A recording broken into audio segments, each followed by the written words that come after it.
Bonjour à toutes et à tous, je me présente Franck Pichon, adjoint aux finances sur la commune de Plonerl-en-Verne. Et à travers cette vidéo, j'ai souhaité en fait vous présenter le plus clairement possible le budget de la commune. Alors le budget de la commune de Plonerl-en-Verne est composé de deux parties bien distinctes que l'on appelle en fait des sections.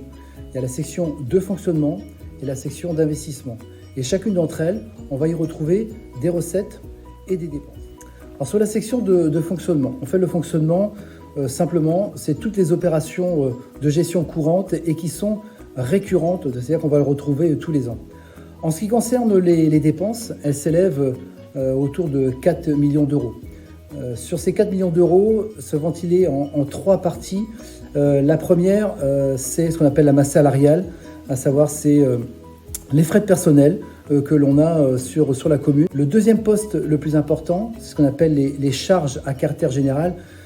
C'est-à-dire, comme tout ménage, on a des frais d'électricité, on a des frais au niveau de l'eau, on a également des frais au niveau de l'assainissement. On doit acheter des denrées alimentaires pour la cantine et le restaurant scolaire, les assurances sur tous nos bâtiments communaux. Voilà, toutes ces dépenses-là s'élèvent à environ, on aura toujours rapporté sur 100 euros, à autour de 30 euros donc par an. Et puis une dernière, c'est toutes nos contributions auprès de nos associations sportives, culturelles, loisirs, etc. et qui contribuent à hauteur de 22 euros par an. Alors toujours sur la section de fonctionnement, mais par contre ici c'est sur les recettes, elles s'élèvent sur 2021 à hauteur de environ 5,2 millions d'euros. On va retrouver principalement ce qu'on appelle les contributions directes, mais ce sont les impôts locaux. Donc les impôts locaux qui sont perçus par les ménages, uniquement maintenant basés sur la taxe foncière, étant donné qu'on ne perçoit plus la taxe d'habitation. Sur 100 euros, c'est à peu près 45 euros par an. Le deuxième poste le plus important au niveau des recettes donc, de fonctionnement, dotation de l'État que l'on récupère tous les ans. À peu près sur 100 euros, c'est 30 euros par an. Et enfin, on a les prestations sur nos services domaines, savoir que quand on a des enfants qui viennent manger à la cantine, il y a une facturation qui est faite, ou également à l'accueil de loisirs, auquel cas ce sont des recettes de fonctionnement que l'on récupère à hauteur de 10 euros, toujours rapportées sur les 100 euros. Donc sur l'équilibre entre les recettes et les dépenses en fonctionnement, on dégage en fait un excédent, et fort heureusement, de 1,2 million d'euros. Et c'est ce 1,2 million d'euros qui va nous servir à investir. Alors, concernant la section d'investissement, là on retrouve en fait dans cette section toutes les opérations qui sont non récurrentes. Par exemple des gros travaux de voirie. C'est également des travaux de construction d'équipements communaux ou encore de gros achats au niveau des services techniques. Cette année, on investit à hauteur de 3,3 millions d'euros. Alors, un premier poste sur lequel on se lance, c'est bien sûr l'aménagement du centre-ville. C'est le projet de notre mandat.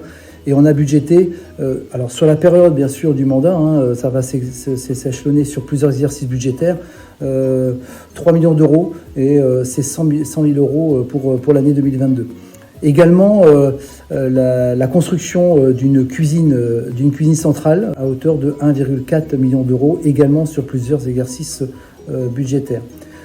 Et puis sur cette année également, à hauteur de 1 million d'euros, on a souhaité développer encore plus l'offre d'équipements de loisirs et sportifs pour nos jeunes, au travers par exemple du City Stade au niveau du parc Rafalin. C'est également un terrain synthétique pour nos associations et l'association sportive. Et enfin un pump track également sur l'espace Rafalin.